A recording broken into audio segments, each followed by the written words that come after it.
నమస్తే. శ్రీ గురుభ్యో నమ. శ్రీమాత్రే నమ.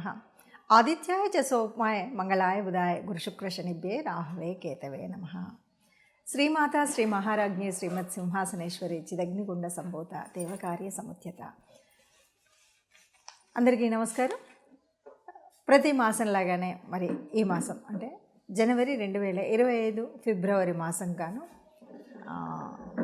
మాస ఫలితాలు ఎలా ఉన్నాయి, ఇందులో ఉద్యోగ, వ్యాపార, వివాహ, విద్య, సంతాన విషయాల్లో ఎవరు ఏ రకమైనటువంటి ఇబ్బందులు ఉన్నాయి, యోగించే గ్రహాలు ఏంటి, యోగించినవి ఏమి అనేటువంటివి తెలుసుకోవడం కోసం చేస్తున్నటువంటి ప్రయత్నంలో ఈ వీడియోలో ఇందులో మనకి ముందుగా ఈ మాసంలో మనం చెప్పుకునేటప్పుడు చాలామందికి అంటే ఎప్పుడు చూస్తున్నటువంటి వింటున్నటువంటి ఒక కామెంట్ కానీ లేకపోతే అందరూ అంటున్నటువంటి మాట ఏంటంటే, మీరంతా చెప్తారు కానీ చెప్పిన దాంట్లో మాకు కొంతవరకే కలుస్తుంది అనేటువంటి మాట చాలా వరకు చాలామంది చెప్పారు. ఇది మనం చేసేటువంటిది గోచార ఫలితము. గోచార ఫలితంలో పూర్తిగా ఎగ్జాక్ట్గా అంత ఉండదు. మనకెప్పుడు కూడా ఎవరి జన్మజాతక ఫలితాలు అయితే ఉంటాయో అవి ఎగ్జాక్ట్గా యాక్యురేట్గా చెప్పడానికి అవుతుంది. ఈ గోచార ఫలితాలు అనేవి కొంతవరకు మాత్రమే, అంటే కేవలం 30-40% మాత్రమే ఉంటాయి. దైవవశాత్తు మీకు గనక ఈ వీటితో పాటు జరిగేటువంటి దశ అంతర్దశలను బట్టి కొన్నిసార్లు మనకు చెప్పింది చాలా ఎక్కువగా కరెక్ట్ అనిపించవచ్చు. అయితే ఎప్పుడు కూడా గ్రహస్థితి ఏంటంటే ఏ రకమైనటువంటి గ్రహస్థితిలో ఏ స్థితి ఉంది అంటే ఏవైనా వాటి యొక్క యుతి లేకపోతే దృష్టి వీటన్నింటిని బట్టి మనం చెప్పుకునేటువంటి స్థితి కాబట్టి ప్రతీ నెల మారుతూనే ఉంటాయి. ఎందుకంటే కొన్ని దీర్ఘకాలికంగా చలనం చెందేటువంటి గ్రహాలు ఉన్నప్పటికీ మరికొన్ని ఇప్పుడు చంద్రుడు లాంటి వాడు 2.5 రోజులకు ఒక రాశి నుండి మారుతూ ఉంటాడు. అలాంటప్పుడు మనం ఎలా చెప్పుకుంటాం అనేటువంటిది కూడా ఉంటుంది. కాబట్టి వీటన్నింటిని దృష్టిలో పెట్టుకొని చెప్పేటువంటి ఫలితాలు కామెంట్ చేసేటప్పుడు కాస్త జాగ్రత్తగా చూసి చేయండి. కుంభరాశి ఇక ఫిబ్రవరి మాసానికి గాను ముందుగా గ్రహస్థితి ఎలా ఉంది ఈ మాసానికి అనేది కనుక చూసుకున్నట్టయితే, గ్రహస్థితిలో మనకు తెలుసు వృషభ రాశిలో గురువు ఉన్నాడు, అలాగే మిథునంలో కుజుడు, ఇక కేతు రాహులు ఇద్దరు కూడా కన్యలో కేతువు, మరి రాహు మీనంలో ఉన్నాడు. ఇక మకరంలో రవి, అలాగే బుధుడు. ఈ రవి బుధులు ఇద్దరు కూడా బుధుడు 12వ తారీఖు మారుతూ ఉంటాడు, రవి 13వ తారీఖు కుంభంలోకి మారడం అనేది కనిపిస్తుంది. ఇక మరి మీనరాశి అని చెప్పుకున్నాం, అందులో శుక్రుడు కూడా అక్కడే ఉంటాడు. ఇది ఈ మాసానికి గాను ఉన్నటువంటి గ్రహస్థితి. ఈ గ్రహస్థితిని బట్టి ఏ ఏ రాసుల మీద ఏ ఏ గ్రహాల దృష్టి ఉంది, ఎక్కడెక్కడ గ్రహాల యొక్క యుతి ఉంది అనేటువంటి దాన్ని బట్టి ఫలితాలు ఉంటాయి. ముందుగా మేషరాశి ఫలితాలు. మేషరాశిలో లగ్నాధిపతి అయినటువంటి కుజుడు 3లో ఉన్నాడు. 3 అంటే కమ్యూనికేషన్ స్థానం.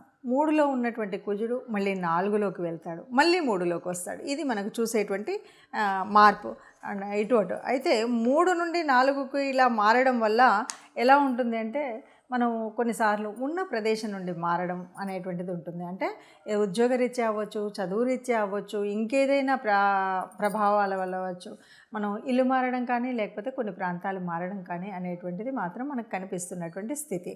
అలాగే ఇక్కడ విద్యార్థులకు చక్కగా అంటే వారి పరిస్థితి చదువుకుంటున్నటువంటి పరిస్థితుల్లో వాటిలో కూడా మనకు కొంచెం స్ట్రెస్ అనేది కొద్దిగా ఎక్కువగా ఉంటుంది. అంటే చదువు వచ్చా రాదా అని కాదు, మనం కొన్నిసార్లు ఏముంటుంది, మనం ఏదో కోర్స్ తీసుకోవాలనుకుంటాము, ఏదో అవుతుంది, దానివల్ల స్ట్రెస్ అవ్వడము, లేదు కొన్ని రకాలైనటువంటి ఇబ్బందులు అక్కడ ఉండేటువంటి ప్రాంతం వల్ల కానీ ఇట్లాంటి వల్ల కొంత స్ట్రెస్ అయితే విద్యార్థులకు ఉంటుంది.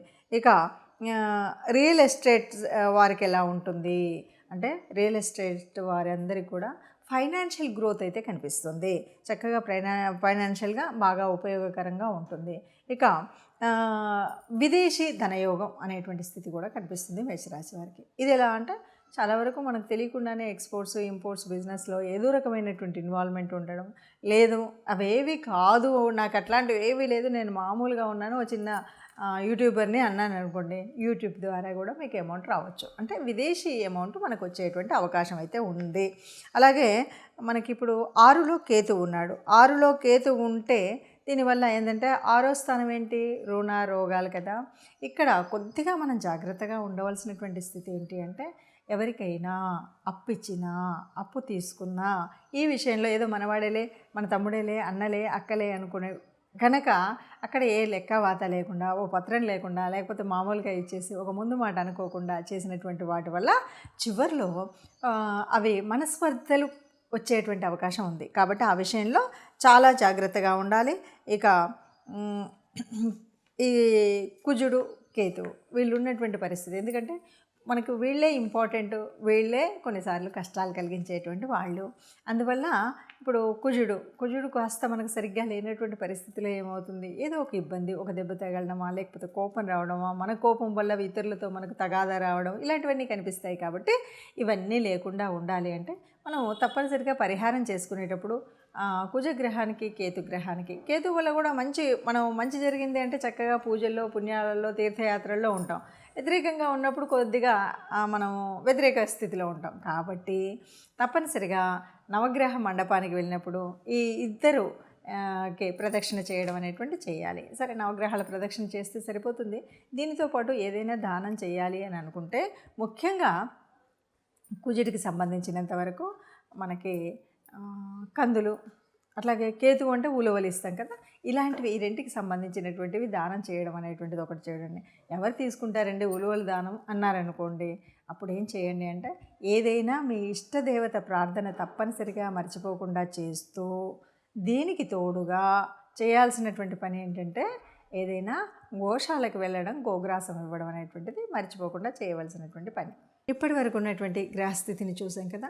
ఎప్పుడూ కూడా గ్రహాలు మనకు అంటే కదులుతూనే ఉంటాయి. ఈ గ్రహాల మూలంగా, గ్రహాల యొక్క కదలిక వల్ల కొన్నిసార్లు కొన్ని గ్రహాలు ఒకే చోట ఉండడం, గ్రహాల దృష్టి ఉండడం, అష్టమ శని, అర్ధాష్టమ శని, ఏళ్ళనాటి శని, ఇలాంటివన్నీ ప్రభావాలు ఉండడం, వీటన్నింటితో పాటు మనం ఉన్నటువంటి రాశిని బట్టి యోగకారకమైనటువంటి గ్రహాలు, యోగించని గ్రహాలు, ఇలా మనం అన్నీ చెప్పుకుంటూ వెళ్తూ ఉంటాం. దీని మూలంగా కొన్ని రకాలైనటువంటి ఇబ్బందులు, కష్టాలు, సుఖాలు, జీవితం అంటేనే కష్ట సుఖాలు అని చెప్తూ ఉంటాం. కానీ ఈ రాశిలో మీరు చెప్పారు ఇలాగే ఉండాలి అంటే మనం చెప్పేటువంటిది కాదు. వీటన్నిటికి కూడా మనకేంటంటే కర్మ సిద్ధాంతాన్ని నమ్మేటువంటి వాళ్ళం, పూర్వజన్మ సుకృతము ఉంటుంది. దీనివల్ల మనకేంటంటే మనం పుట్టినప్పుడే మన యొక్క జాతకంలో, జన్మ కుండలిలో కొన్ని గ్రహాలు చక్కగా ఏ స్థానాల్లో ఉండాలో అక్కడ ఉంటాయి. అయితే ఇలా ఉన్నప్పటికీ కూడా మారుతున్నటువంటి ఈ గ్రహాల యొక్క స్థితిగతులను బట్టి కొన్ని మార్పులు జీవితంలో ఏ నెల కన్నా ఏ వారానికి ఆ వారం చూసుకుంటూ వస్తూ ఉంటాం. ఇలా ఉన్నప్పుడు ఎలా ఉన్నప్పటికీ కూడా మనకు మంచి జరగాలి అనేటువంటిది కదా మన యొక్క ఆశ. అందువల్ల మనందరం మంచిగా ఉండాలి అనడం కోసమే ముందు జాగ్రత్తగా ఈ విషయాలు తెలుసుకుంటాం.